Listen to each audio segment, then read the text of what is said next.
Our topic is in Isaiah 33. At ang sabi nito mga kapatid, woe to plundering Assyria. The Lord comes in judgment and graciousness. Minsan mahirap yun eh. Yung meron kang, alam mo si Starling yun maganda sa mga taga-British, mga sa UK. Ang UK magaling silang magsalita. And minsan ako, nag-struggle ako sa ganyan eh.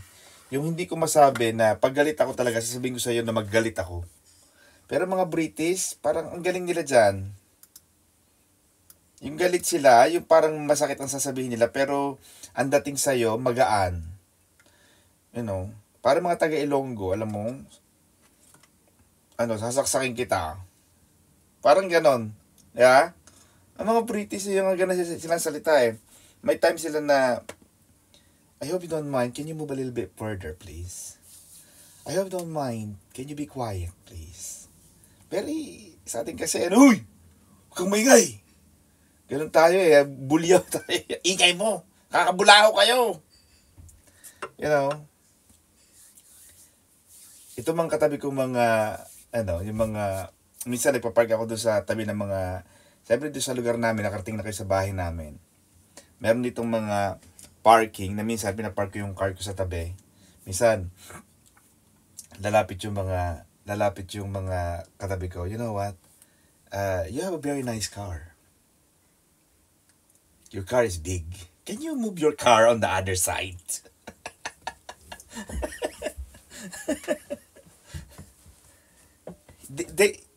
I am saying that, Sister Edith, because it seems relevant na may judgment and at the same time, gracious ang Panginoon. Mahirap yun eh. Para sa akin, mahirap yung trabaho na yun na magbibigay ka ng hatol, pero magbibigay ka pa rin ng biyaya. And God is the God of everything. At ang sinasabi mga kapatid sa Isaiah, pag binasa natin sa Tagalog mga kapatid, karoon tayo ng magandang Tagalog. Isaiah chapter 33. Sa aba mo na sumamsam o sumasamsam, yung mga, di ba yung mga nananakop, nagkasumasamsam sila eh. Kinukuha nila yung mga kayamanan ng mga bansa. Yeah? Yun ang ginagawa ng mga Assyrians. Kaya yung mga nananakop, kaya noong pumunta si Ferdinand Magellan sa Cebu, nilabanan siya ni Lapu-Lapu.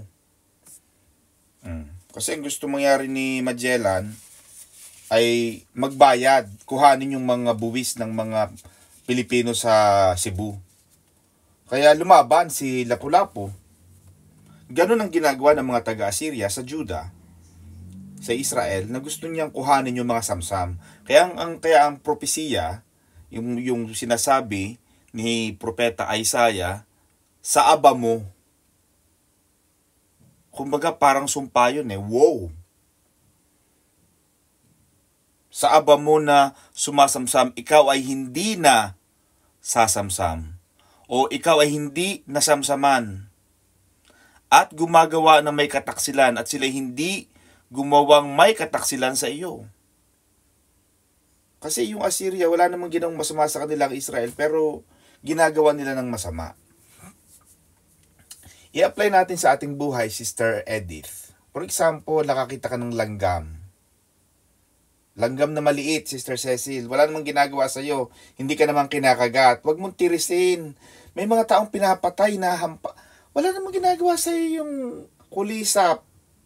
Bakit mo siya papatayin? Hayaan mo siyang mabuhay. Amen ba? Kita mo rito yung daga. Yung mga daga, di ba, ginagawa nila, dinadala nila sa forest, pinapapugan nila doon para mabuhay. Sa mga Pilipino kukuha ng tsinelas, pupupoy kasi mamatay.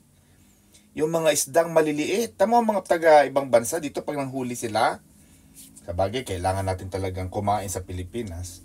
Pero dito pag nanghuli sila ng isda, Sister Edith, pag nahuli nila isda, papakawalan uli nila. Habi lang nila. Sa Pilipino, kahit maliliit na dulong at mga sapsap, Diyos ko mga kapatid, walang kawala sa Pilipino. Kakainin ka, talagang lulutuin ka. Wala namang ginagawa sa kanila ang mga taga-Israel, pero ginawa nila ng masama. Kaya, maaaring, ito ang sinasabi ni Propeta Isaiah. Pagka ikaw ay naglikat ng pagsamsam, ikaw naman ay sasamsaman. Kaya makikita mo yung ginagawa natin sa kapwa, gagawin din sa atin. Kaya, maganda na magtanim tayo na magtanim, magaganda. Kung mag-aani ka rin lang, ay di maganda. Kasi sabi, maliwanag.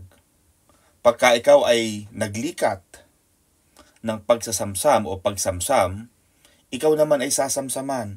At pagka ikaw ay nakatapos ng paggawang may kataksilan, sila naman ay gagawang may kataksilan sa iyo.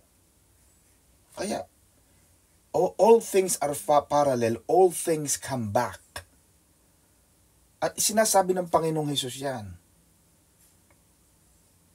Lahat ng ginagawa natin, lahat ng mabuti man yan o masama, babalik lagi yan sa atin eh. Kaya ako, I always believe on doing good. Gawa ka ng mabuti. Babalik yun. Sa ibang paraan. Hindi man yung taong yun ang makatulong sa iyo. Hindi man yung taong tinulungan mo ang makapagbalik sa iyo ng iyong ginawa. Sa ibang paraan, hindi liguan Diyos eh. Kaya sabi ng Panginoon, Sister Edith sa Bible, ang sino man nagpapautang o nagpapahiram sa mahihirap, may utang ang Diyos sa kanya. Ang Diyos ang may utang. Kita mo sinabi ni Jesus, Sister Arlene, na habang buhay kasama niyo ang mahihirap. Talagang sa buhay, laging kasama ang mahihirap kasi may purpose ang mahihirap eh. Di ba? Kasi kung lahat tayo mayayaman, Sister Edith, di wala na tayong bibigyan. Lahat tayo mayayaman eh, mayayabang na tayo, imagine mo. O, lahat tayo nasa The Rich Hotel, nasa The Harrods Hotel. Diba? Wala na tayong paggagawa ng mabuti kasi lahat maganda. Doon mo naman na-appreciate ang ganda ng buhay. Kaya Sister Edith, Sister Chi, pag kayo'y umuwi, yeah, tingnan mo yung mga tao. Alam mo, tingnan mo yung mga tao sa Pinas. Makikita mo yung we're not here to tell them na buti nga sa inyo, no. Pero makikita mo yung layo. Makikita mo yung kabutihan ng Diyos na buti na lang nakaganto ako. Otherwise, hindi ko maaabot ang ganitong uri ng buhay. Pwede.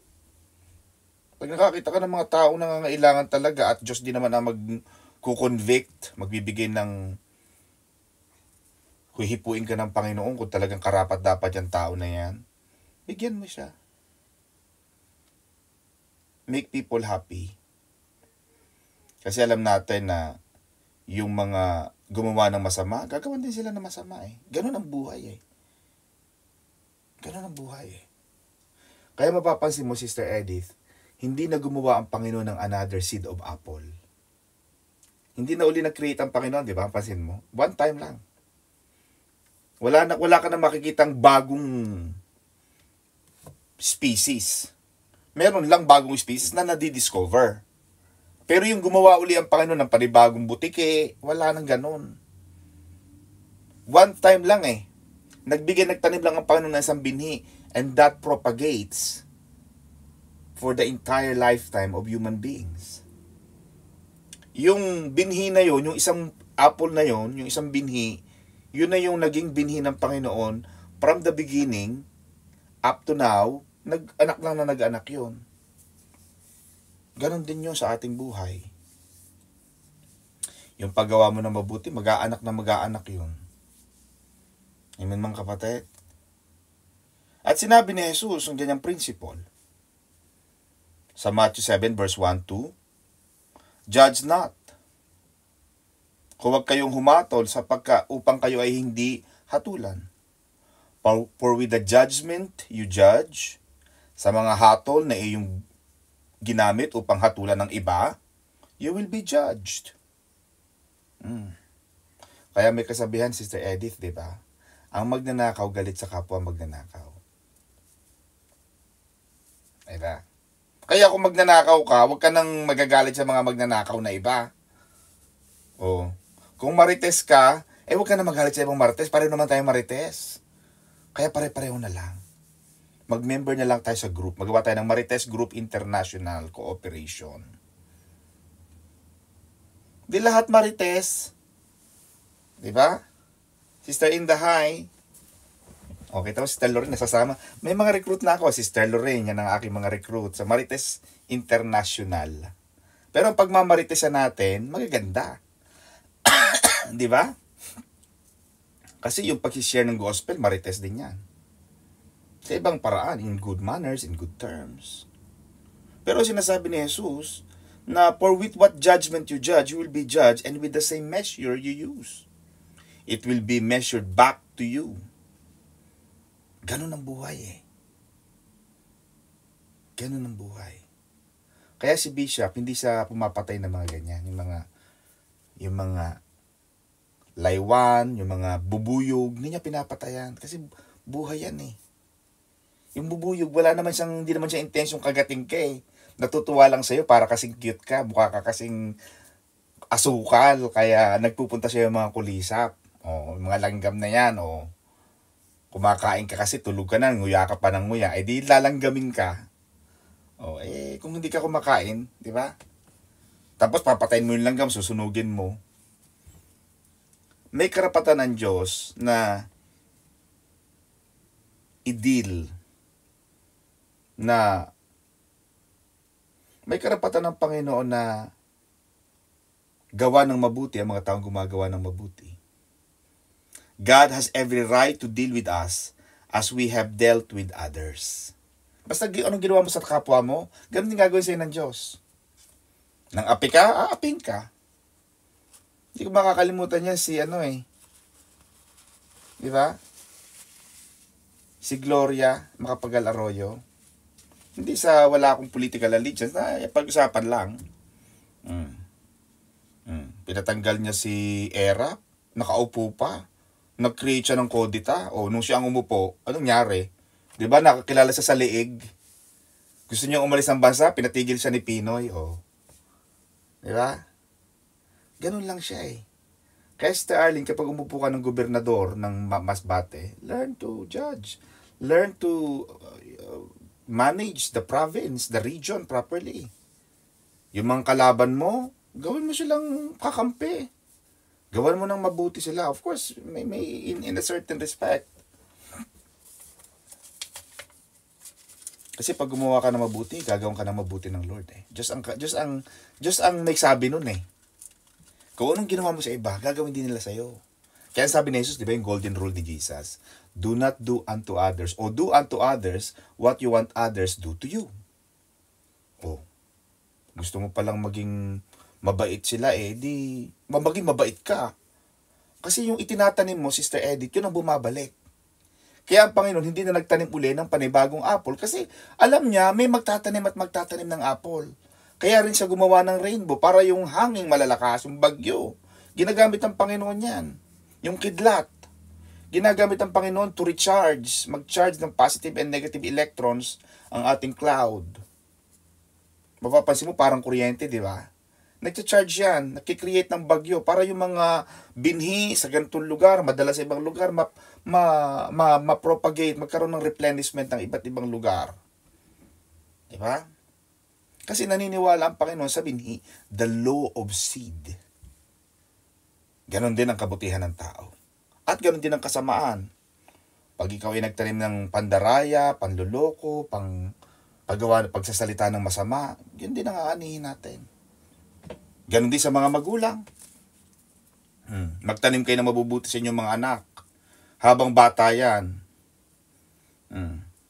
Kasi pagtanda natin, sila rin naman lang ang aasahan natin na mag-alaga sa atin.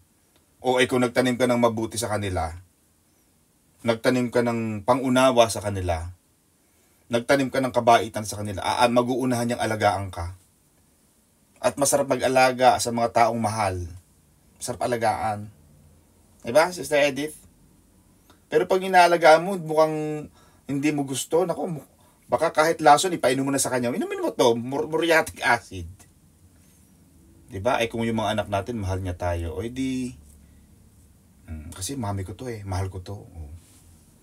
Auntie ko to, nagpaaral to sa akin. Diba? Ano pa sabi mga kapatid? O Lord, be gracious to us. Ito na ang panalangin ng mga taga-Israel. Ito na ang panalangin ng bayan ng Diyos. The prayer of God's people. Na habang nananakot itong mga taga-Assyrian na itong superpower Assyrians, at itong mga habang naghihintay sila ng righteous king, hindi na ngayon nag-iisip yung mga yung bayan ng Diyos na humingi ng tulong sa Egypt. Hindi na ngayon sila nakatingin sa kanilang sariling kakayahan. Kaya ang sabi nila, O Panginoon, maawa ka sa amin. Diba? Dapat yun ang lagi nating hinihingi. Panginoon, maawa ka sa akin. Alam mo, Panginoon, mapapansin mo, Sister Cecil, pag tinignan mo ang prayer ni Bartimaeus, tinignan mo ang prayer ng mga dalawang bulag, di ba sabi ni Bartimaeus, Panginoong Jesus, anak ni David. Jesus, anak ni David, sabi ng mga disciples, Sister Edith, huwag kayo maingay. Dumadaan si Jesus, hello? Huwag kang maingay. Pumunta sila kay Bartimaeus, pinapatigil siya. Lalong sumigaw si Bartimaeus, Panginoong Jesus, anak ni David, maawa ka sa akin. The prayer should always have that. Diba? Huwag kayong mahiya sa Panginoon na humingi. Amen? Kasi pag humihingi ka, yun ay ibinibigay ng Diyos. At naaawa ang Panginoon. Maawain ng Diyos. Amen ba mga kapatid? Naalala mo Sister Edith nung naglalakad sila ng 15,000 people? The Bible said, there were 5,000 men excluding women and children. Some biblical counting and numerology counted 15,000 men and 15,000 people. Nung makita ni Jesus yung mga 15,000 tao na yun, 15,000 men, nagkaroon ng compassion ng Diyos. Naawa ang Panginoon At pag naaawa ang Panginoon, Sister Arlene, sasabihin ko sa iyo, kahit hindi mo deserve, pag naawa ang Diyos sa iyo, walang makakapigil sa Diyos. Kaya sabi ni Jesus, Sister Edith, di ba? Pag may gusto akong kaawaan ko yun. Kahit sino pa yun. Pag naawa ako, maawa ako Pero pag ako mainis ako. Kahit walang makakapigil sa pag nainis ako dyan. Gaya ng puno ng igos, di ba, Sister Cecil? Sinumpa ng Panginoon, sabi ng mga disciple, Lord, ba't mo sinumpa yung puno? Wala namang ginagawa siya yung puno, ba't mo sinumpa? Nainis ako Kasi pag daan ako dyan Tsaka naalala ko yung igos na yan, igos yan Yan na naging dahilan nung Genesis chapter 1, sa Genesis. Kaya, sa panalangin natin mga kapatid, maganda yung merong awa ang Panginoon. Now, itong panalangin ng bayan ng Diyos, ang sabi, O Lord, be gracious to us. Nakatingin na sila ngayon sa Panginoon. Humihingi na sila ng awa sa Diyos. Hindi na sila nagtitiwala sa sarili nila. Naghihintay na sila sa Diyos. At naghihintay na sila sa Panginoon, sa kalakasan ng Diyos. We have waited for you. Be their arm every morning. Umaasa ka lang sa Diyos. Doon ka lang aasa sa Panginoon. Amen? At meron silang expectation sa Lord. Dapat meron kang expectation, Sister Arlene, sa Panginoon. Pag nagpe-pray ka, may expectation ka Alam mo yung bata, di ba? Nag-i-expect ka. Ay, hindi, Kasi, ibibigay ang Lord You see, when you live in an expectant heart, yung lagi ka nag-i-expect, you expect. Expect something good. Expect from God. Huwag kang mabuhay ng parang passive. May mga tao kasi nagpipray, passive lang Parang, sige, baka pwede, sige. Baka nga. Pag ganyan ang prayer mo, hindi ka tutugunin ng Diyos. Kasi kitang-kita sa bibig mo, sige, pag-pray na rin natin, baka sakali. Ano yung klaseng faith yan? Hindi ganyan ang faith. Hello? Ang faith, Sister Cecil, when you pray, ang sabi ng Panginoon, believe that you have received at the time of prayer. Yun minsan ang nakakalimutan ng mga tao. Ang sabi ni Jesus, Sister Edith, ito. Tama ha? When you pray. You see Mark 11:24. Jesus said this, Sister Arlene. Therefore I tell you, Jesus said, when you pray, you see, when you pray, at the time of prayer, Sister Edith, when you pray, not after, not before, but during prayer, kaya tayo nakapikit ang mga mata. Yung iba kasi nagpe-pray, nakaganto. Lord, kalahati bukas, kalahati mulat, paano mo mararamdaman, paano mo maaalala yung sinasabi ng Diyos? Ang sabi ni Jesus, when you pray, believe that you have received it and it will be yours. You see? Kitang-kita yan sa video ni Brother Nick. Nako, pag gumala, ang iba, may mga ka-text, may mga ka-ano, Diyos ko. Hindi nangyayari siya yung Mark 11:24 kasi hindi ka nakapikit. Kaya tayo, nakabaw pa, dapat ganyan. Nakapikit ka when you pray. Whatever you ask in prayer, believe that you have received it and it will be yours. You see? Yan ang prayer, kapatid. Dapat meron kang kumpiyansa sa Diyos. May tiwala ka sa Diyos. Hindi yung parang walang tiwala. Nakakainis kasi yung ganun eh. Yung may problema na ayaw pang ipag-pray. May sakit na ayaw pang mag-pray kasi walang tiwala sa prayer. Their prayer is filled with wonderful expectancy. Nag-expect. Umaasa sa Diyos. Amen ba? At ang pag-asa sa Panginoon, mga kapatid, ay hindi yung wala kang ginagawa. Dapat may ginagawa ka. Kung umaasa ka talaga sa Diyos. Amen ba? Kung ikaw ay nag-iintay na ng visa mo, di bumili ka na ng maleta. Siguro. Just in case, baka dumating na to. Baka tumawag ng abogado ko eh. Pag tumawag sa bukas, siguro mga 1 week. Nandiyan ang visa ko, siguro 2 weeks. Kakauwi na ako. Ba? Mag-uuwi ako dyan. Kita mo mga kapatid, when Sister Edith, pag tinignan mo ang buhay ni Abraham, he is a man of faith. He is a man of faith. When he was about to go and travel up to the Mount Moriah, or Mount Horeb,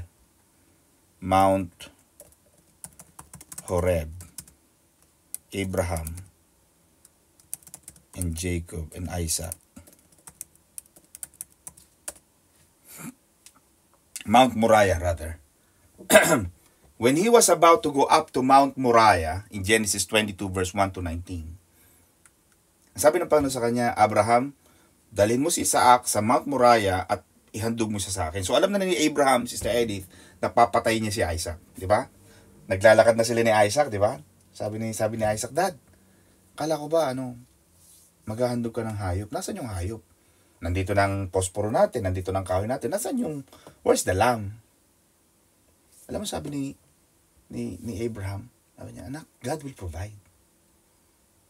But Abraham was looking to his son. But that's not my story, Sister Edith. My story is about before he went up to the Mount Moriah. Ang sabi ni Abraham sa kanyang mga katulong, kasi may mga alalay siya eh, di ba? Nung nag-travel sila sa Mount. Ang sabi ni Abraham, ang sabi ng Panginoon kay Abraham, pumunta kayo ni Isaac sa bundok ng Moriah. At kayong dalawa lang ha. Pero look at the words of Abraham to his people. Ang sabi humarap siya, Sister Edith, sa kanyang mga tao. Sabi niya sa mga tao niya, okay men, stay here at the foot of Mount Moriah. We will go up. And look at this, Sister Edith. Look at the words. We will come back. We will come back. Ganong kalaki yung faith niya. Alam ni Abraham that he was about to kill Isaac. But at the mountain, a day before he left the foot of the mountain, the day before he said to his man, me and my son Isaac will come back. That's faith. Kaya yung mga taong mataas ang pananampalataya, ang taming tagumpay niyan sa buhay. Yung mga taong matataas ang paniniwala sa Diyos, madaling gumaling sa sakit. Kaya itong faith na ito, Sister Arlene, hindi ito may paliwanag ng science.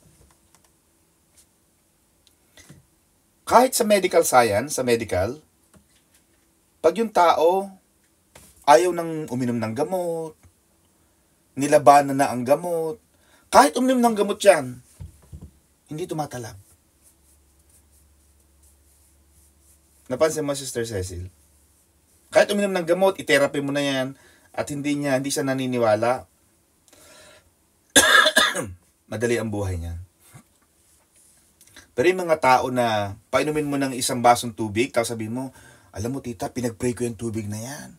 Naku, ano yan? Holy water!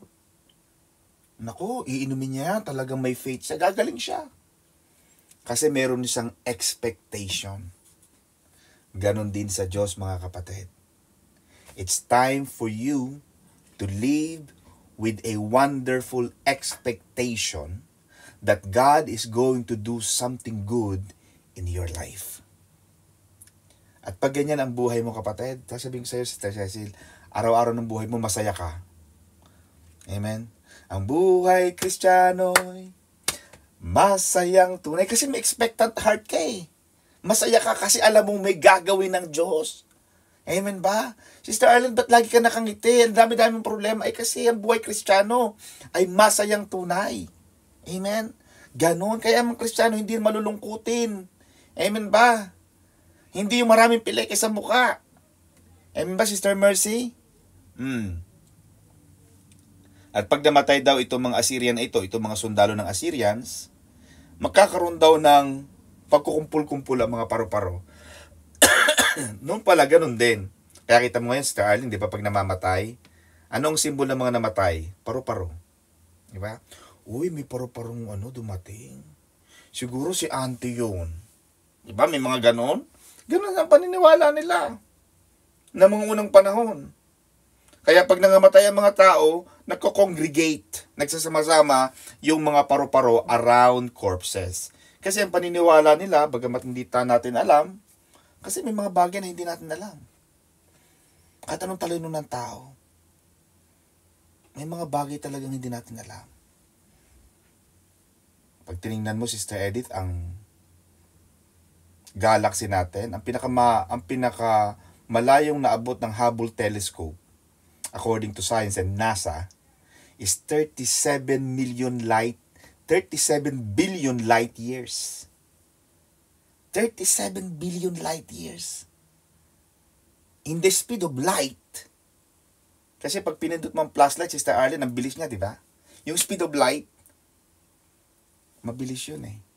And even if you have the speed of light, it will take you 37 billion light years para maabot mo yung pinakamalayong naaabot ng telescope.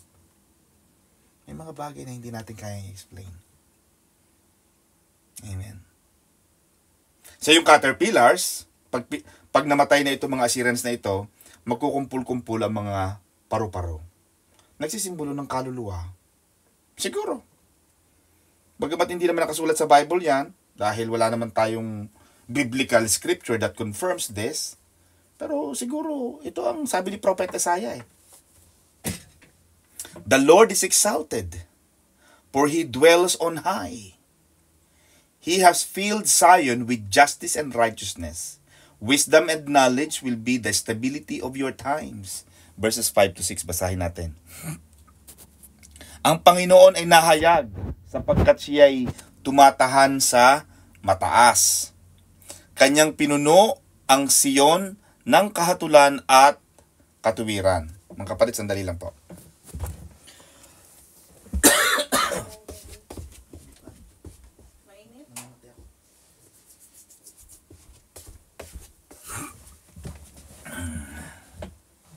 Okay, mga kapatid. Thank you po. You see, yung mga paghihirap,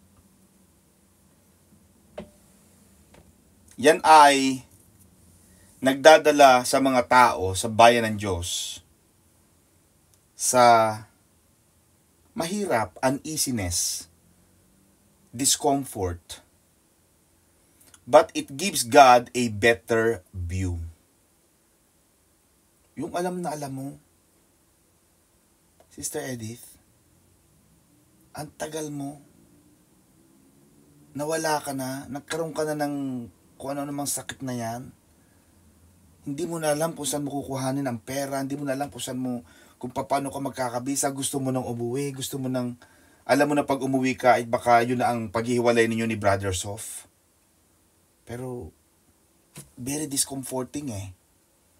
But when you are there, makikita mo ang Panginoon sa mas magandang anggulo.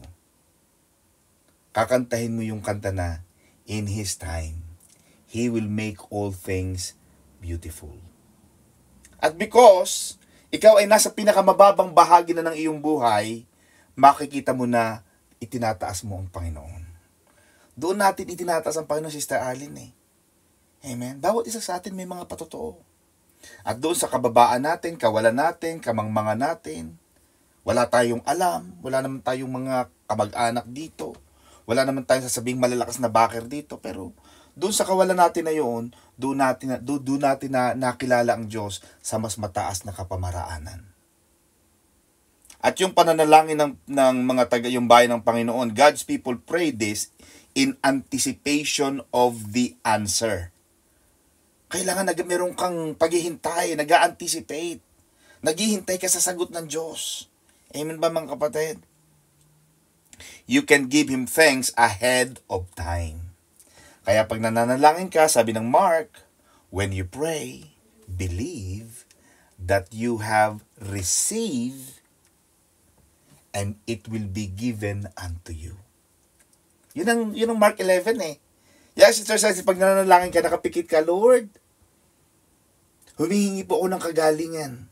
You see in your vision, in your mind, in your imagination, na ikaw ay may sakit, na ikaw ay may karamdaman, na ikaw ay may nararamdaman, na ikaw ay may problema, na ikaw ay walang pera, na ikaw ay may problema sa visa, but in your mind, your prayer is being answered by God. And Lord, I can see that the angels of the Lord, you see, Sister, pag binasa natin ang Daniel, Sister Edith, makikita mo yan eh. Whenever you pray, God sends the answer. Kaya lang, pagdating ni Gabriel or ni Michael sa heavenly realms, hinaharang sa ng diablo eh. Nakikipagbakbakan pa ang kampo ni Satanas sa anghel na nagdadala ng kasagutan sa panalangin mo eh. Oh. Kaya pasalamatan mo ng Panginoon. Lord, salamat po ha. Lord, salamat po sa visa. Di ba? Kahit wala pa, nagpapasalamat ka na. Pwede mong pasalamatan ng Diyos ahead of time. At pag nagpapasalamat ka ahead of time, di ba, we thank you in advance. Ganun ang pagsulat eh. Pag nagsusulat ako sa home office, we are hopeful that this application will have a positive outcome. And we thank you in advance for your kindness. Oh. E di kahit matapang yung nagdidesisyon, eh matutuwa, aba, ang galit magsulat nito bigyan ko nga ito ng visa. Oh, di ba? Sa court. Kung nasa court ka, ganun eh. Judge, with your permission, can I proceed? Gustong-gusto nila yan. Yung mga taong matataas, gustong-gusto nilang mahalaga sila. At mahalaga sa Diyos, Sister Arlene, nagbibigay tayo ng mataas na importansya sa Diyos. Kaya yung nagdadala ng bulaklak sa church, mga kapatid, sinasabi ko sa inyo. Yan nagdadala ng bulaklak, naglalaban ng kurtina, nag-aayos ng simbahan, mga kapatid. Yan ay ginagawa natin sa Panginoon. Ang bawat isa sa atin ay may tungkulin. At sabi ng Panginoon, ang lahat ng iyong ginagawa sa kanyang kaharian, kahit nga isang basong tubig lang, sabi ng Panginoon, hindi pwedeng aalis ka nang wala kang ganti. Pagpapalain ka ng Panginoon. Amen ba mga kapatid? Ano pang sabi mga kapatid? Honor, the fear of the Lord is His treasure. Magkakaroon ng kapanatagan sa iyong mga panahon kasaganaan ng kaligtasan, karunungan at kaalaman, at ang pagkatakot sa Panginoon ay kanyang kayamanan. Kaya yung pag-ibig sa Diyos, tuwan-tuwa na ang Diyos dyan. Yung pagpaparangal natin sa Panginoon, kaya yung prayer natin, di ba? Panginoon, ibinabalik ko po sa iyo ang lahat ng karangalan, ang lahat ng kaluwalhatian at paggalang. Amen ba? Sa Panginoon, kayamanan ng Diyos yun. Sabi ni Prophet Isaiah, the fear of the Lord is His treasure. Kaya pagka kami, bago kami umalis mga kapatid, bago kami umalis sa church,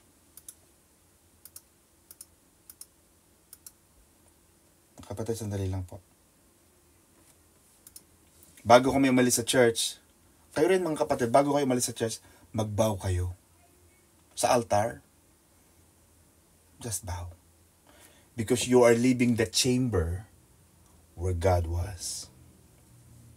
Kaya that's one of my secrets mga kapatid, that before I leave, kasi laging ako yung last man standing sa church. Last Sunday, nagwawalis pa ako, inaalis ko kasi ayokong makita ng mga susunod yung madumi ang church.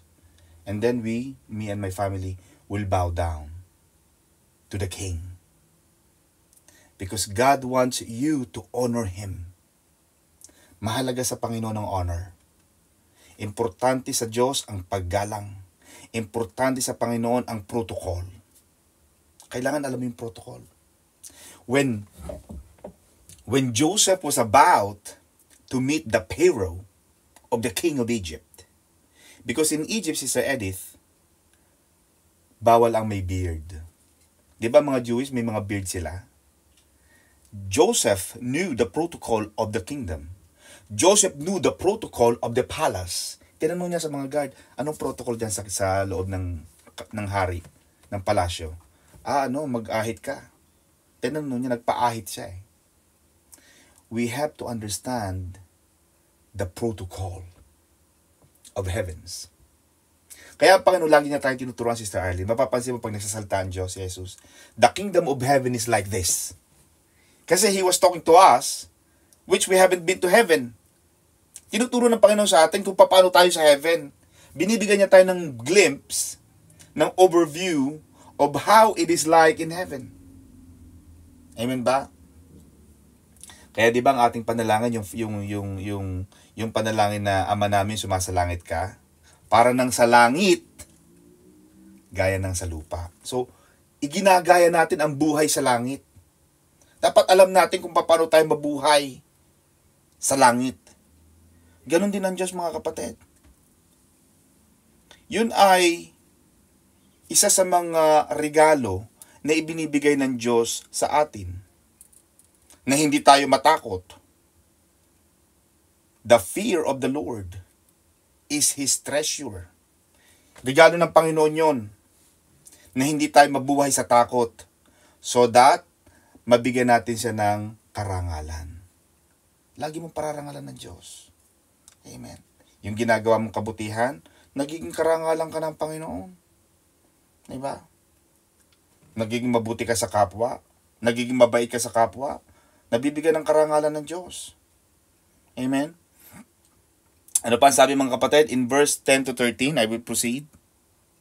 Ngayon ay babangon ako, sabi ng Panginoon. O, kita mo? Sister Eugenia, good morning. Sa Pilipinas. Diba? Kaya may kanta tayo, Sister Edith, diba? Let God arise, His enemies be scattered. Let God arise, His enemies be scattered.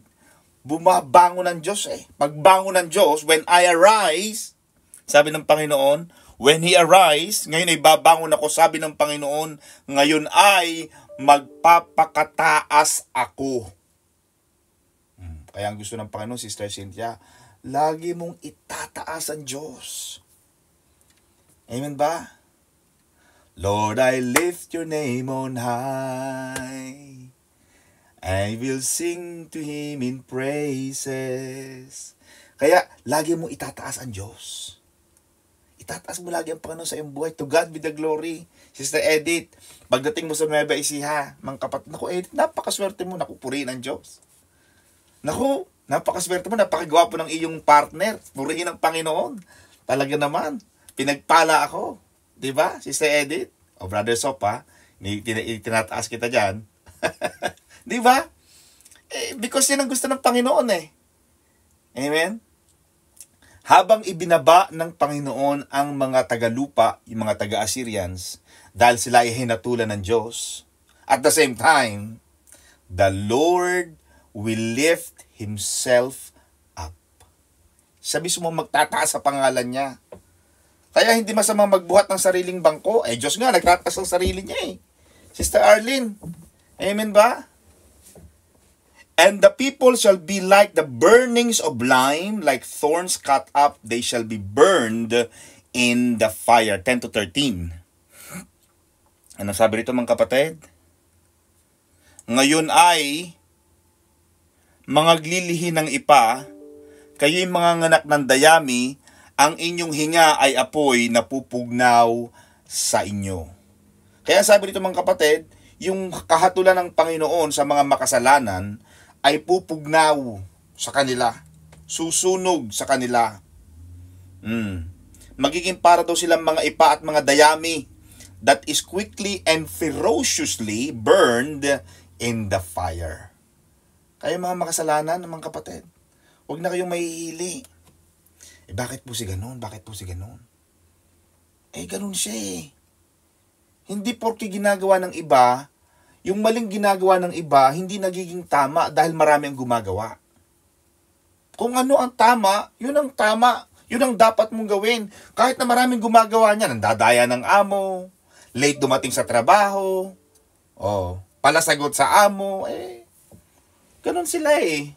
Pero hindi ka ganun eh. Amen ba? Bakit? Anak ka ng Diyos. Pag yan ay nahuli ng kanilang amo, di ba sila napapahiya? Amen ba? Hahatulan sila ng Diyos. At ang sabi, God's judgment will come like fire and the wicked will be destroyed. Ano pa ang sabi mga kapatid? Verse 14 to 19. Ang mga makasalanan sa Sayon ay nangatatakot. Nanginginig ang mga masasama. Sino? Sino sa atin ang tatahan sa mamumugnaw na apoy? Diba, Sister Cecil? May kanta tayong ganyan, Sister Cynthia. Refiner's fire. He is the refiner's fire. Nire-refine ng Panginoon. Yung fire, Sister Edith, tinutunaw. Inaalis ng apoy ang mga bad chemicals and toxins. Kaya pag gusto mong malaman ang kalibre, ang carats ng isang diamante o ng bakal, susunugin sa apoy yan eh.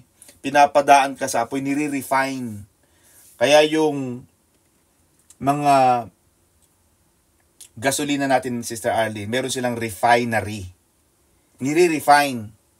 Kasi pag kinuha yan sa lupa, maraming mga toxins, maraming mga bad chemicals.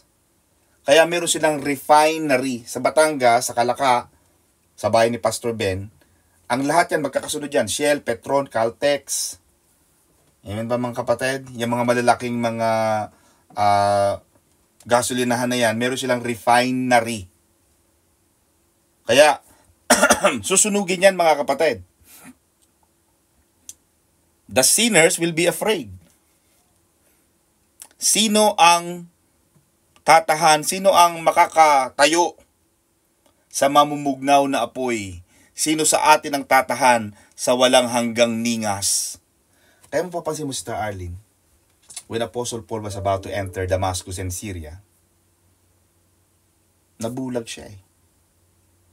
Because he was facing Jesus Christ of Nazareth, who is so bright. Naranasan mo na bang tumingin sa ilaw na hindi ka makatingin because of too much brightness? Yung kahit tumitig ka, hindi mo matitigan yung ilaw because it's too bright. Ganun ang Diyos eh. Kaya sabi ni Prophet Isaiah, sino ang tatahan, sino ang makatatayo sa walang hanggang ningas? Amen ba mga kapatid?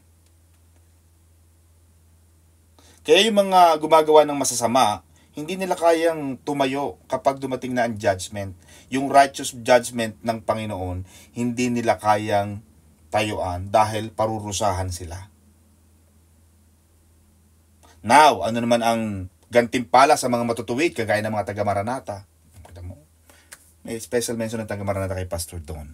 Siyang lumalakad ng matuwid at nagsasalita ng matuwid. Oh. Yan. He who walks uprightly and righteously will dwell on high. Amen ba mga kapatid? At nagsasalita ng matuwid.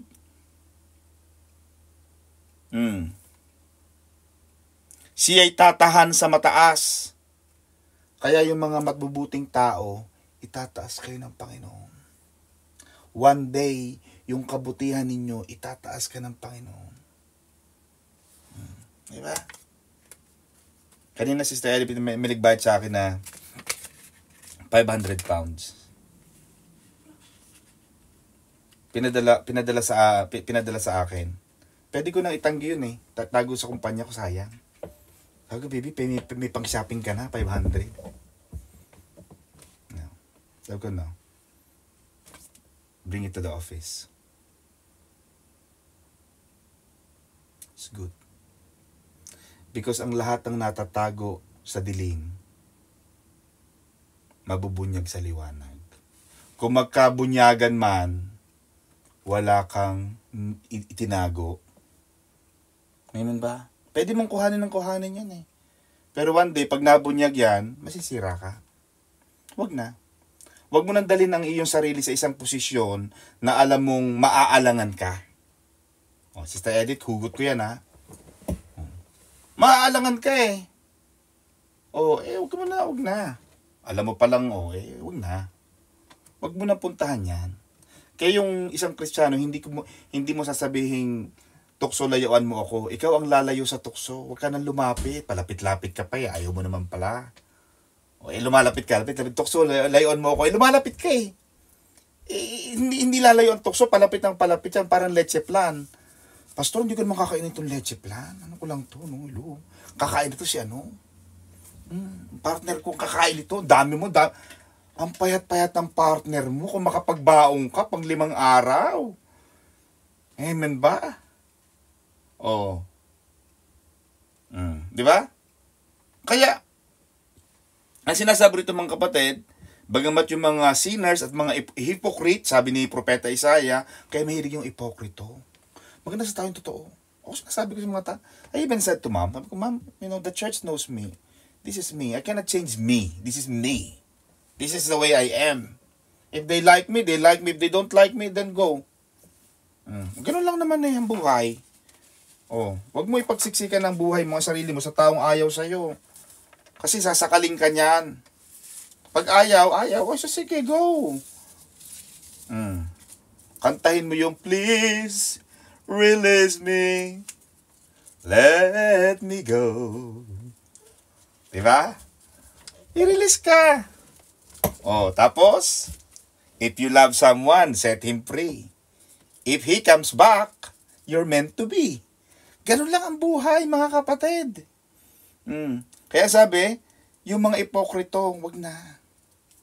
Magpakatotoo. Kung sino ka, yan ka. Amen ba? At kung yung tao naman ay lumabas, outside the kulambu siya, kung sino man siya, tanggapin. Amen ba? Kaya sabi ng Jeremiah ba yan? Who can change the color of the Ethiopians? Kasi mga Ethiopians, noong unang panahon, Sister Edith, may itim. Sabi ni Propeta Jeremiah, paano mabubura yung kulay ng mga Ethiop na mga itim talaga yan? Amen ba? Who can change the color of the leopard? Di ba mga leopard, batik-batikan? Hindi mo kayang i-remove yung ganun sila eh. Ang gagawin lang natin, tanggapin natin kung sino yung tao. Acceptance. Amen ba? Talagang ganyan yan, baltikin yan. Di pumuesto ka. Amen ba? Alam mo nang ganyan ang ugali. Di wag na. Kaya, Sister Edith, Meron akong, every morning, dali isang toilet namin, kaya mahirap ang isang toilet. Mahirap ang isang toilet, tapos nandun ang toilet, nandun ang kubet, nandun ang kubeta, nandun ang brush ng teeth. Amen ba? Nandun ang liguan. Kaya dapat, ang bahay mo, iba ang toilet, iba ang pinto ng toilet, iba ang pinto ng sink ng toothbrushan o ng liguan. Dito sa lugar bahay ko, Sister Edith, nabili namin ito, isang toilet. Pag umaga, una-unahan kami. Alam mo, ginawa ko sa Arlene, minsan ihina ako, hindi ako makaihi. Alam mo, ginawa ko sa Arlene, bumili ako ng arenola. Bumili ako ng sarili kong arenola para may gumagamit man ng toilet sa dyan. Aba, hindi ako matatakot. Hello? Meron akong sariling arenola. Ha? Diba, Sister Mercy? Hindi ako natatakot ngayon. Eh, dati ang tagal-tabilisan nyo, ihina ako. Hindi, nalala ko. Meron akong arenola. Di. Tatanggapin mo lang ang mga tao talaga. Na may mga taong pag gumamit ng kubeta, nililinis na pati kisame. Pati mga agagamba at mga agyo pag lumabas. Parang walang maliligo. Ang haba ng pila. Kayo naman na naliligo sa umaga, huwag nyo naman tagalan. Alam nyo namang may kumakatok. Alam nyo namang sabay-sabay kayo. O, alam mo nang matagal palang maligo yung isang yan. Gumising ka ng alauna ng madaling araw, maligo ka na. Para pagising niya, nakauna na ako sa'yo. Ganun lang, para-paraan. Tatanggapin mo ang pagkakahinaan ng isa't isa. Talagang pag gumamit ka ng kubeta, talagang hindi mo alam kung anong ginagawa. Baka nagmamakarena pa, baka alam mo doon, kumakain ng apoy, hindi mo alam, ang tagal-tagal. Samantalang pag naligo ka, 5 minutes, tubig lang naman, shower lang naman yan. Ano pa bang ibang gagawin dyan? May mga tao talagang matagal. Yung anak ko talagang ang tagal mag-toilet. Talagang pag-toilet yan, ako maghintay ka. Kaya umalis ka na. Baka pagbalik mo, nandiyan pa rin siya sa toilet. Di bumili ako ng sarili kong arenola. Hindi na ako nag-aaway. Kasi tinanggap ko na siya yung ganun eh. Matagal siya mag-toilet. Panginoon, bumili ka ng sarili mong arenola. Meron ako yan. Saan ba yun? Eto. Baka sabihin, nagsisinungaling ako. Bumili ako nito. Diba? Meron akong sariling arenola. Hindi ngayon ako natatakot. Hello? Magtagal kayo dyan. May sarili akong arenola. Ganun lang. Para-paraan. Para hindi kayo nag-aaway. Gagawa ka ng paraan para maiwasan ang sigawan, ang away. Gusto niya palagi, ang ginagamit niyang toothpaste ay Happy Toothpaste. Ang gusto mong gamitin, Colgate. Ang isa naman, Pepsodent. Bumili kayo ng iba-ibang brand. Amen ba, mga kapatid? Kung ang gusto mong panuorin ay malaala mo kaya ni Ate Charo. Ang isa naman gusto mong panuorin, si Babalo. Di bumili kayo ng 2 TV. Nagbababalo siya o nagmama-MMK siya. Ikaw naman nagbababalo o Dolphy o Panchito. Ganun lang. You have to accept differences. Amen. Kasi pag ka, diba? Ganun talaga eh. Ayaw ng Panginoon ng ipokrito. Ayaw ng Panginoon ng mapagpaimbabaw. Gusto ng Panginoon totoong pag-ibig sa Kanya. Amen ba? Pupunta ka ng church, hindi para maningil. Hindi para magpautang. Magkita tayo sa church. Meron ako papakita sa'yo. Pupunta ka ng church dahil talaga ang layunin mo sumamba at magbigay ng karangalan sa Diyos. Amen ba? Your eyes will see the King in His beauty. Gusto ng Panginoon yan. I remember when Prophet Isaiah, was it Prophet Isaiah? Yeah, it was him. And then it was sung by Ron Kenoly. Hindi ko alam kung ano kilala ni Sister Cynthia, mga old singers siya na Christian. Ron Kenoly, ang sabi niya, I see the Lord, I see the Lord. He was walking in the longest of train. Nung unang panahon, Sister Edith, kapag yung hari, paghaba ng trahe, yung trahe de boda, di ba? Minsan ang mga babae pag kinakasal may trahe, may train. Paghaba nung unang panahon, paghaba ng trahe, pagtaas ng king. We are serving the King of all kings. Kaya ang sabi nito mga kapatid, your eyes will see the King of Kings. 14-19.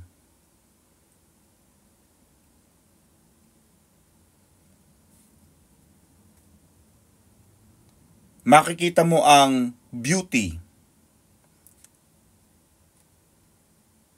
ng makikita ng iyong mga mata ang hari sa kanyang kagandahan. You are beautiful beyond description. Yan ang gusto ng Panginoon, hinaharana mo. Kaya, pag kumakanta, huwag kang text ng text. Nagkakantahan tayo kinakantahan mo ang ating nililigawan Pinabababa mo Amen ba? Too marvelous for words, too wonderful for comprehension, like never, diba? Yun ang gustong-gusto ng Panginoon because He is beautiful. Amen ba? Maganda, kaya sabi ni Prophet Isaiah, makikita ng iyong mga mata ang hari sa kanyang kagandahan. Hindi kagwapuhan, ang sabi kagandahan because beauty ang Panginoon. Kaya ang Lord gusto niya ng beauty. Gusto niya na maganda. Amen ba? Pag pupunta ka ng church, maglagay ng konting lipstick, mag-ayos-ayos ng buhok, mag-ayos-ayos ng damit, maganda yung haharap ka sa hari ng mga hari, mga kapatid.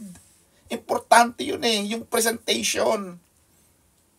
Amen ba? Pagpunta ka ng hari, ayusin. Ayusin ang pananamit, ayusin ang kwelyo, ayusin ang pagplancha ng mga damit. Hindi yung gusot-gusot. Palalabasin mo pa, gusot mayaman. Hindi mo lang na plancha.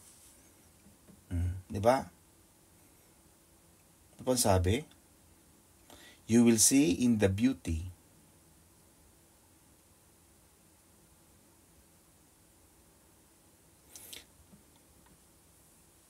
Kasi pagpapalain ng Panginoon ang mga matutuwid, Sister Arlene. They will have a place of defense, a fortress, and bread and water will not fail them. Ang bayan, sila'y tatanaw sa isang lupaing malawak. Pag nakita mong kagandahan ng Diyos, ng hari, tatanaw ka raw sa isang lupaing malawak. Ang inyong puso ay gugunita sa kakilabutan. Sila'y nandoon, siya na bumibilang, saan nandoon? Siya na tumitimbang ng buwis. Saan nandoon? Siya na bumibilang ng mga muog. Hindi mo makikita ang mabagsik na bayan. Ang bayan na may malalim na pananalita, na hindi mo matatalastas, na may ibang wika na hindi mo mauunawa. Pero sinasabi ng Panginoon, Sister Arlene, is that yung mga anak ng Diyos, ang sinasabi mga kapatid is that magkakaroon sila ng lugar, ng muog.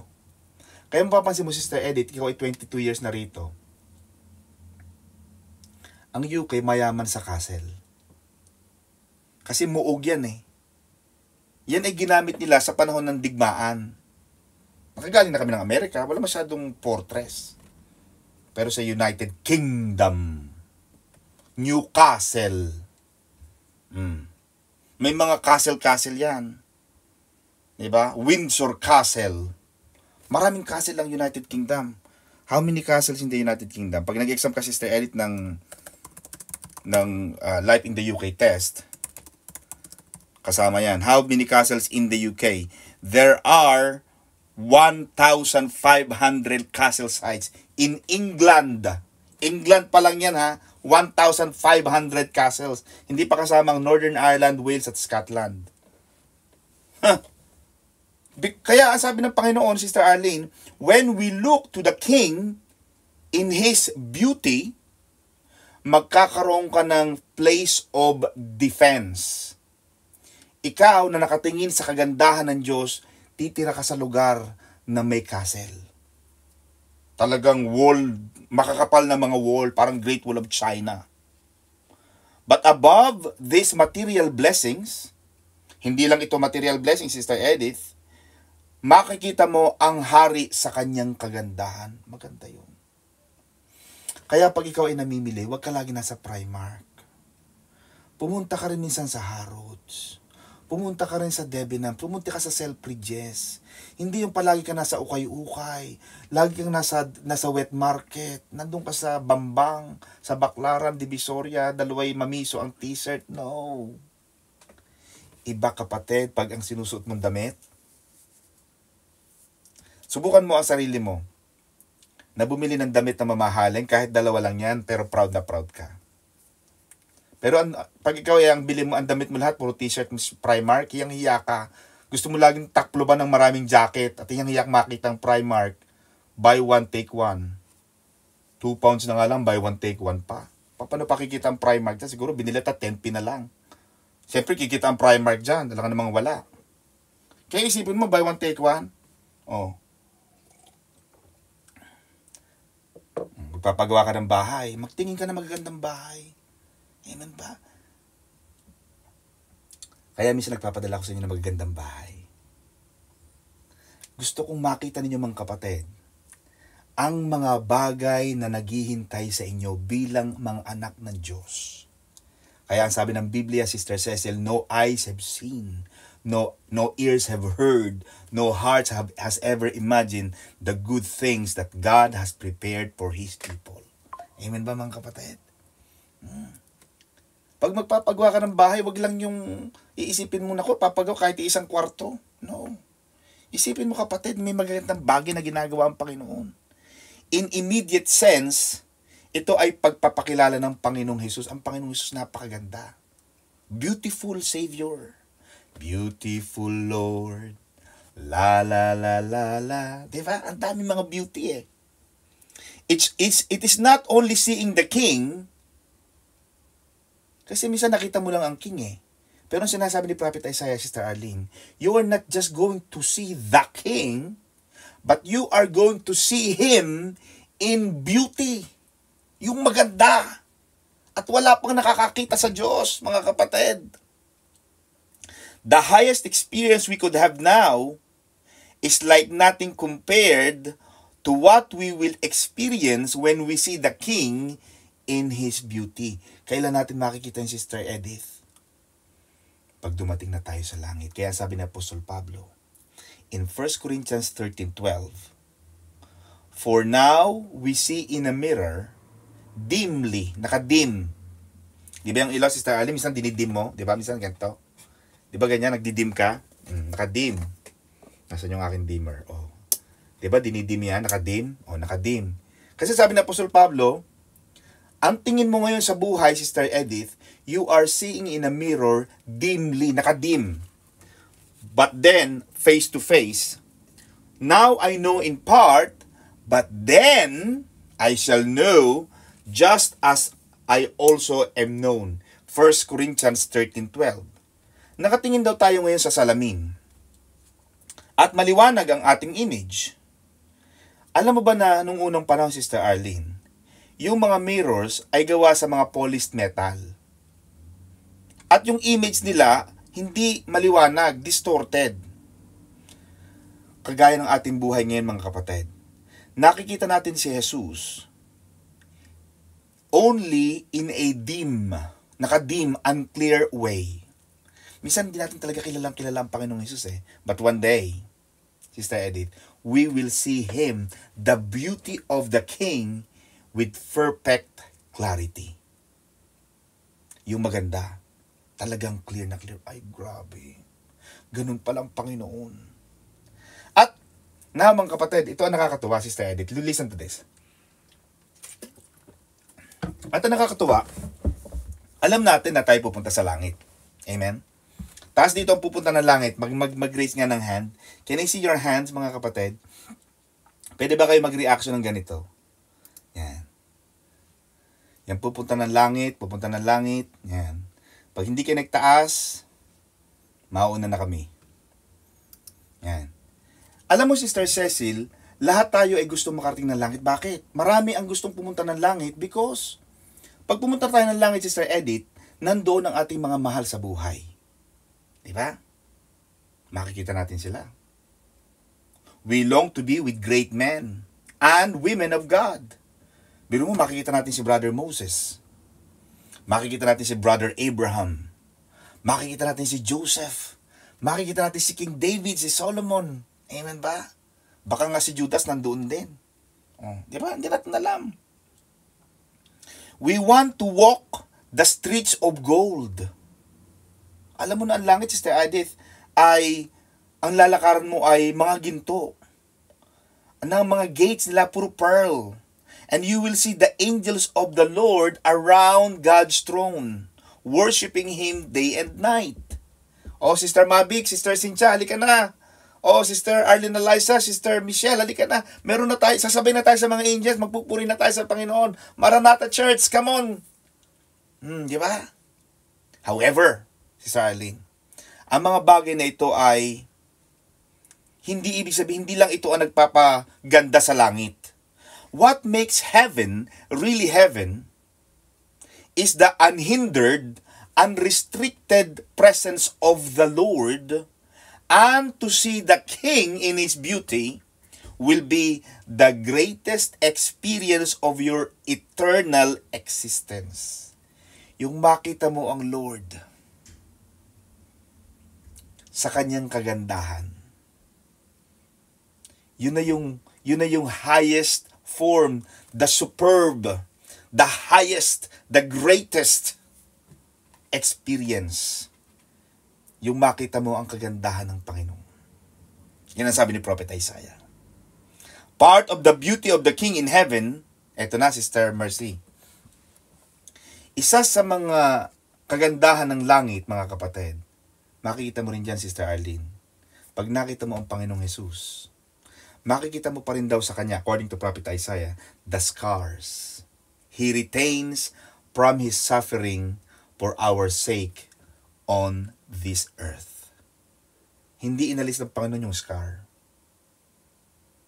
Hindi nawala sa Panginoon yung scar, yung mga peklat. Amen ba, mga kapatid? Bakit natin nasabi yan? John chapter 20 verse 24 to 29. After Jesus rose from the dead in His glorified body, His body uniquely retained the nail prints in His hands and the scar on His side. Basahin natin sa Tagalog, mga kapatid. Para malaman natin na talagang itong sinasabi ni Pastor doon ay totoo. John 24, kaya pag nandoon, Sister Arlene, pag nakita mo ang Panginoon, nandoon pa rin yung kanyang mga butas. Parang si Thomas. Malibang maipasok ko lamang sa ng aking daliri ang aking kamay sa butas ng kamay ng Panginoon, hindi ako maniniwala. Niretain ng Panginoon yon. John 20 verse 24. Yan. Ngunit si Tomas, isa sa 12 na tinatawag na Didimo, ay wala sa kanila. At pagkaraan ng 8 araw ay muling nasa loob ng bahay ang kanyang mga alagad. At kasama nila si Tomas. Dumating si Jesus nang nakapinid ang mga pinto at tumayo sa gitna at sinabi, kapayapaan ng sumainyo, na magkagay sinabi niya kay Tomas. Nilampasan, Sister Edith, ng Panginoon si Peter. Nilampasan ng Panginoon si John. Nilampasan ng Panginoon si James. Exactly nagpunta sa kay Tomas. Ang sabi ng Panginoon kay Tomas, Tomas, idaito mo rito ang iyong daliri at tingnan mo ang aking mga kamay, at idaiti mo rito ang iyong mga kamay at isuot mo siya sa aking tagiliran, at huwag kang hindi mapananampalatayahin, kundi mapananampalatayahin. Sumagot si Tomas at sa kanya'y sinabi, Panginoon ko at Diyos ko. Sinabi sa kanya ni Jesus, sapagkat ako'y nakita mo, ay sumampalataya ka. Mapapalad ang mga taong hindi ako nakita, gayon man sila ay nagsisampalataya. So, iningatan ng Panginoon yung butas na yun, Sister Arlene. Kaya pag nagpunta tayo, Sister Arlene, sa heaven, Lord, pwede po ba namin may pasok yung aming kamay sa inyong? Diba? Niretain ng Panginoon yun. Zechariah 12:10. Jesus spoke or speaks prophetically of the day when the Jewish people turn to Him, see Him in glory. Ang sabi ni Jesus, then they will look on me, whom they pierced, yung binutasan. Yes, they will mourn for him as one mourns for his only son, and grieve for him as one grieves for a firstborn.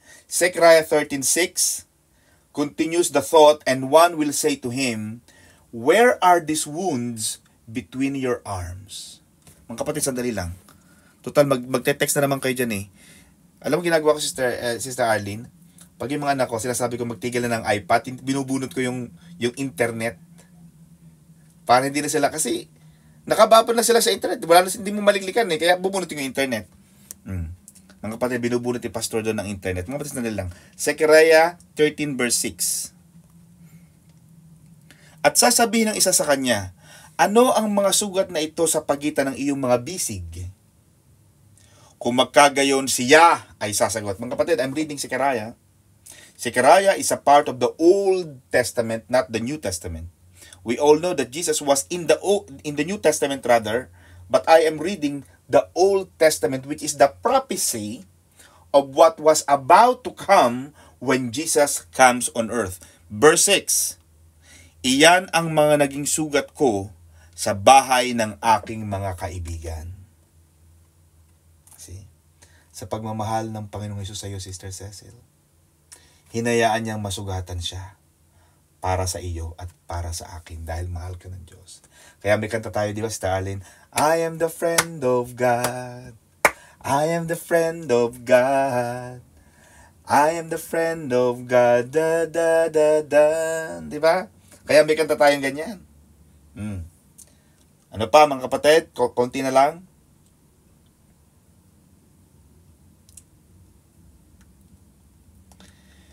There the majestic Lord will be for us, no galley with oars. Verse 20 to 24. Mga kapatid, balik ko tayo dyan. Because mga kapatid, nag-aaral tayo eh. Maganda na nag-aaral. At saka huwag kayo nagmamadali. Kasi pag nagmamadali kayo, mga kapatid, kakaunti natututunan nyo. Maganda pag aalis tayo, mga kapatid, meron kayo na nakukuha.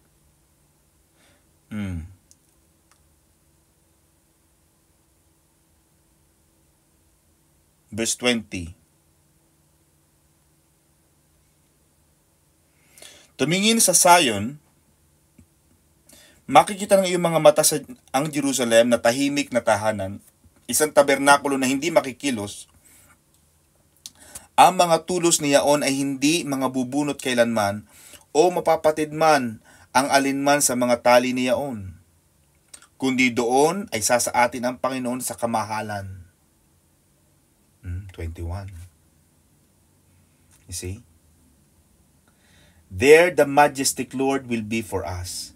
Kaya di ba, Sister Arlene, pagka ikaw ay sasalubong ng mga matataas na tao, Your Majesty. Di ba? Nagbabawa ka, Your Majesty. Kamahalan yun eh. Di ba? Luluhod ka kay Queen. Di ba? Or kay King Charles. Your Majesty. So, ang sabi sa Arlene ng Panginoon,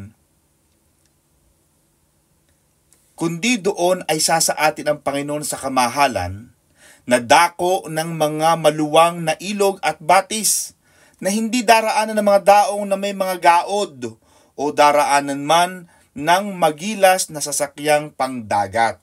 Ibig sabihin, Sister Arlene, may mga pagkakataon sa buhay ng bayan ng Panginoon noong unang panahon, yung mga maluluag na mga body of waters, dinadaanan yun ng mga maluluag at mga magigilas na mga sasakyang pandagat. Ngunit ang sabi ng Panginoon, God will save us. There the majestic Lord will be for us, for the Lord is our judge and He will save us. Yung mga magigilas na mga sasakyang pandagat ay hindi naman talaga magigilas. Malalaking hitsura lang.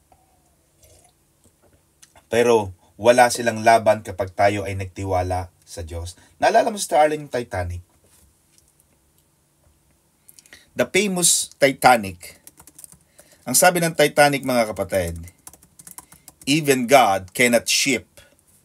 Even God could not sink this ship. But in April 15, 1912, it was proven to be the Titanic is not really a majestic ship. Pero ang sabi nung architect ng Titanic, even God himself could not sink the ship. Kaya wag mong tatakutin, wag mong gagalitin ang Panginoon. Wag mong susubukan ng Diyos na parang sigurado. Kaya sabi Sister Edith, when God arise, let His enemies be scattered. Kaya kahit secure na mga kalaban sa mga karagatan. Pero sabi Sister Edith ng Panginoon, Sister Cecil, ililigtas ka ng Panginoon. That the enemies may come against the children of God, ngunit walang mga matitikas na mga sasakyang pandagat magigilas ang kayang tumalo sa atin. When God saves, now ito pa Sister Edith, the lame take the prey, the people who dwell in it will be forgiven their iniquity. Ito last na ito mga kapatid, promise.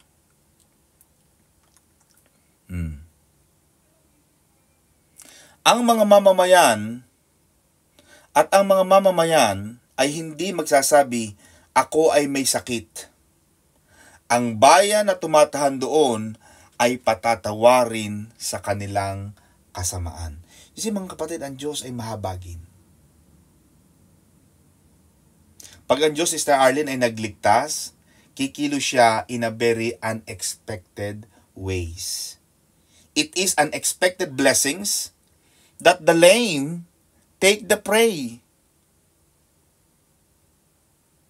At iyong mga tali ay nangakalag. Hindi nila mapatibay ang kanilang mga palo. Hindi nila mailadlad ang layag na mga, di ba pinag-uusapan natin kanina, Sister Arlene, yung mga magigilas na mga sasakyang pandagat.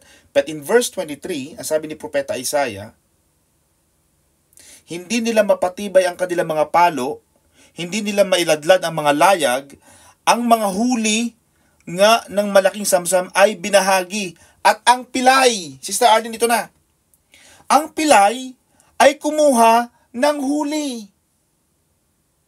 Yung mga pilay, ginamit ng Panginoon. Amen ba?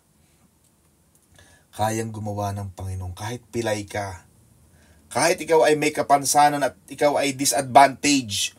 But when God bless you, pag ikaw ay pinagpala ng Panginoon, kahit ang iyong background, wala kang pinag-aralan, wala kang kilala, pero pag pinagpala ka ng Panginoon, Sister Edith, when God says yes, nobody can say no. Laging unexpected ang blessing ng Panginoon eh. Amen ba mga kapatid? At alam natin ang unexpected blessing kay Sister Chi Molina, unexpected blessings. Amen ba? Kay Sister Edith, unexpected blessings. Hindi ko alam, Sister Edith, kung ikaw ay nanatili doon sa dati mong abogado, hindi ko alam kung nasaan ka. Diba? But unexpected blessings, mga kapatid, that the lame take the prey. Yung pilay ay kumuha ng huli. Pati yung mga pilay nakakahuli. At ang mga mamamayan ay hindi magsasabing ako ay may sakit.